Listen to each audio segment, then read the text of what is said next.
Hey, I'm going to read Huggapotamus by Steve Metzger, illustrated by Gabrielle Antonini. So, the title, Huggapotamus, that's just such a silly title to me because if I look on the front cover, I see a hippopotamus. And Huggapotamus kind of sounds like hippopotamus. So I know this is going to be a fiction story, and I know the purpose of fiction stories is to entertain us. So Steve Metzger created this story with his imagination. So he used his imagination to come up with this story. So it's pretty cool. So Huggapotamus.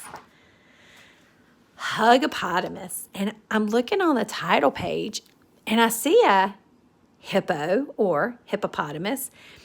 And the hippopotamus looks really sad, and I'm just wondering why. Why would the hippopotamus be really sad? So let's read and let's find out.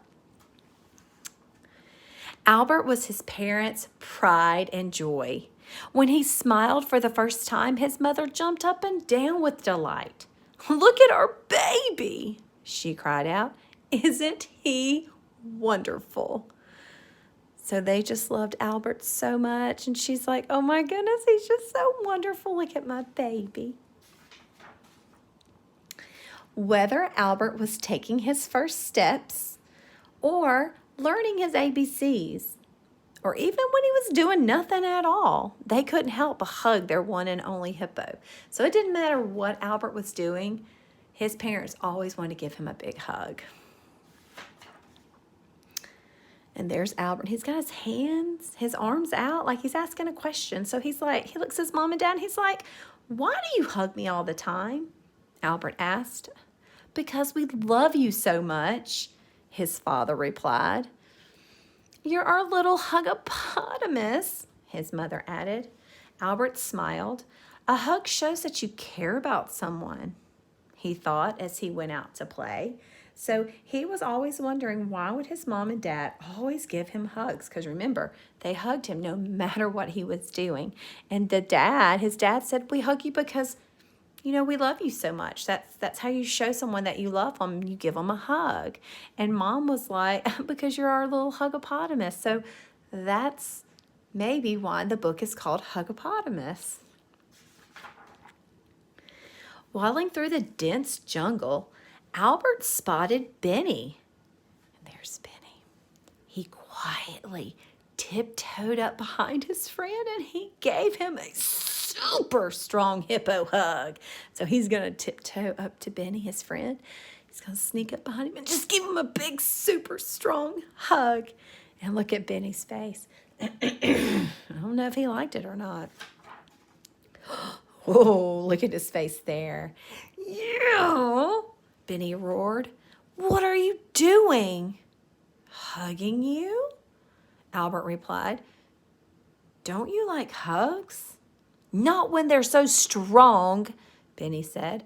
"I'm playing hide and seek and you gave away my hiding place." "I'm sorry," Albert said. "Can I play with you?"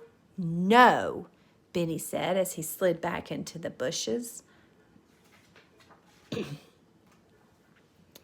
Albert spotted Jasmine jumping rope, so there's his friend Jasmine, by a waterfall. He ran up and gave her a squeeze. And look at her face. Does she look happy about that hug? "Ouch," Jasmine said. "What are you doing?" "Hugging you," Albert replied. "Don't you like hugs?" "Not now," Jasmine said. "I wasn't ready. Just look at me." "Oh, I'm sorry," Albert said. "Can I play with you?" "No," said Jasmine as she untangled herself. So she didn't really want that hug right then because she was jump roping. It's kind of hard to hug someone and jump rope at the same time. So she's like, ugh. Albert plodded over to the savannah.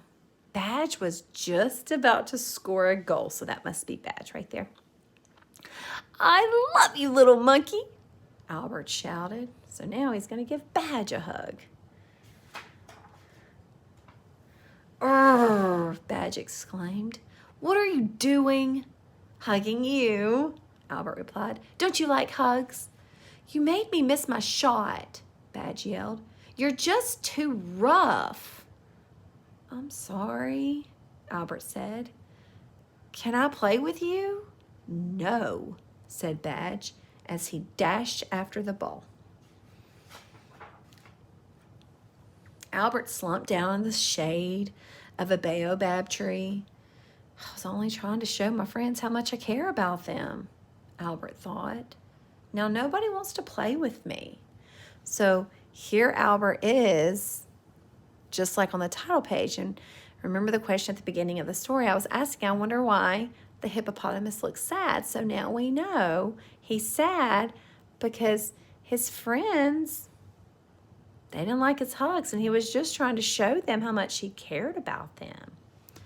So Albert watched as Benny, Jasmine, and Badge began a game of freeze tag. Oh, I wish I could play too, he said. But nobody wants a clumsy hippo in their game.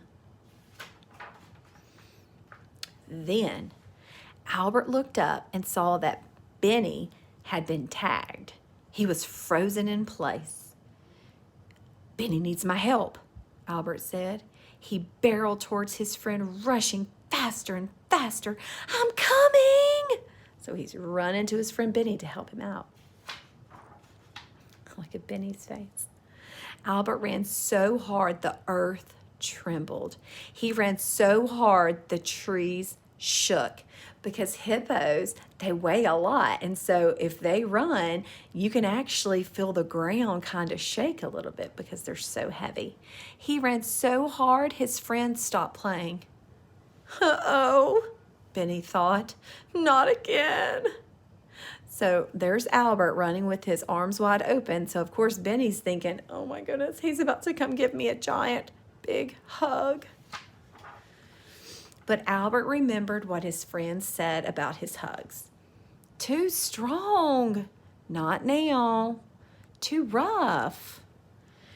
He slowed down and skidded to a stop just before he reached Benny.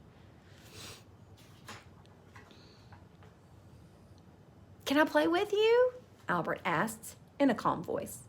I won't hug you unless you want me to, and I promise not to be so rough. Sure, Benny said, letting out a deep sigh. Whew, okay, you're it. So now Albert's it, and they're playing freeze tag. When the game ended, Benny, Jasmine, and Badge huddled together. So that means they're going to get close together with each other. What's the matter? Albert asked. Did I do something wrong? No, Jasmine said. We're proud of you. Now we want to give you a hug. Is that okay? Albert nodded and smiled shyly as they wrapped their arms around him. Not too strong, not too rough, the perfect hug for a Huggapotamus. So I hope you enjoyed this silly book about a hippo and how he wanted to try to show his friends that he cared about them and he loved them by giving them a hug. But when he was running towards them and giving them the hugs, it wasn't really the right time. He was too rough. So he said, you know what? The next time I give you a hug, I'm going to ask first. So then they were all happy and friends, and they were playing freeze tag together. And at the end, they all got that Huggapotamus. So I hope you enjoyed the story. Thanks for listening.